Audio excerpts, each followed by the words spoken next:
Hi everyone, আসসালামু আলাইকুম সবাইকে। Welcome back live in a good home Kakoli. সবাইকে বাংলা নববর্ষের শুভেচ্ছা। আশা করি সবাই ভালো আছেন, সুস্থ আছেন। ঘরকে নতুন রূপে সাজিয়ে গুছিয়ে আমি শুরু করলাম আমার নববর্ষ।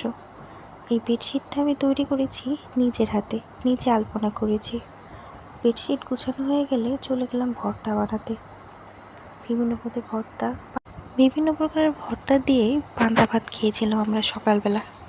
খাওয়া দাওয়া শেষে আমার মিস্টার বলতেছে আমি আজকে গরুর মাংসটা রান্না করি। আরে বাহ, এতে খুশির খবর। মেঘ না চাইতেই জল। আমার মিস্টার অবশ্য গরুর মাংসটা ভালো রান্না করতে পারে। সে মাঝে মাঝে আমাকে গরুর মাংস রান্না করে খাওয়ায়। সে রান্না করলে যে আমার এত মজা লাগে। সে খুব সুন্দর করে কষায় কষায় গরুর মাংসটা রান্না করে, খুব মজা লাগে আমার। এই দেখেন না আমার মিস্টার শেফ, তার রান্না অলমোস্ট ডান। আমি একটা প্লেটে ভাত, সাদা ভাত, একটু গরুর মাংস আর বরবটি ভাজি এই রান্না করছিল আজকে আমার বর। আমি আজকে অনেক মজা করে খেয়েছি তার রান্না।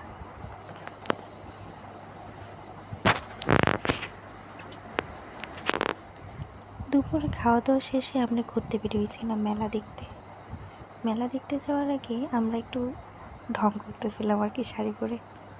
এটা আমার ফ্ল্যাটের ছোট বোন, সে আর তার ভাই বোনের যে কী ভালোবাসা।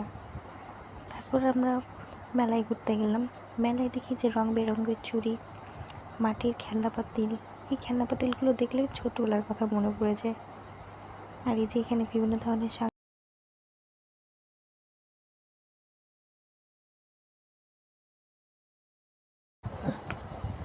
এই দোকানে সবই পাটের জিনিসপত্র, পাটের বিভিন্ন রকমের শোপিস এখানে বানানো।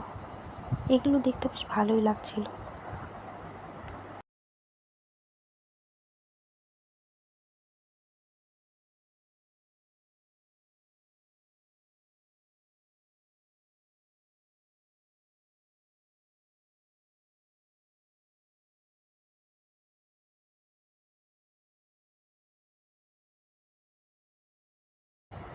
মেলা থেকে বেরিয়ে আমরা একটা কফি শপে বসলাম।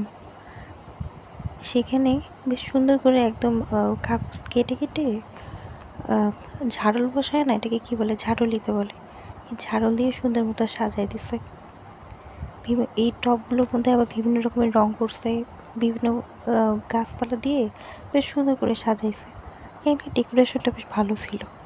এখানকার খাবার দাবার মানও তো ভালো ছিল না। আমি এর আগেও অনেকবার খাইছি, আমার অনেক সেরকম ভালো লাগেনি খাইতে।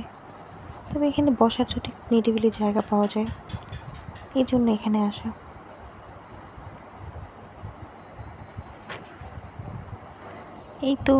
এই ছিল আমার পয়লা বৈশাখের সারাটা দিন। এইভাবেই কেটে গেছে আমার পয়লা বৈশাখের সারাটা দিন। এখন সন্ধ্যা হয়ে গেছে, এখন মেয়েকে নিয়ে বাসায় ফেরার পালা। সবাই ভালো থাকবেন, সুস্থ থাকবেন। আসসালামু আলাইকুম।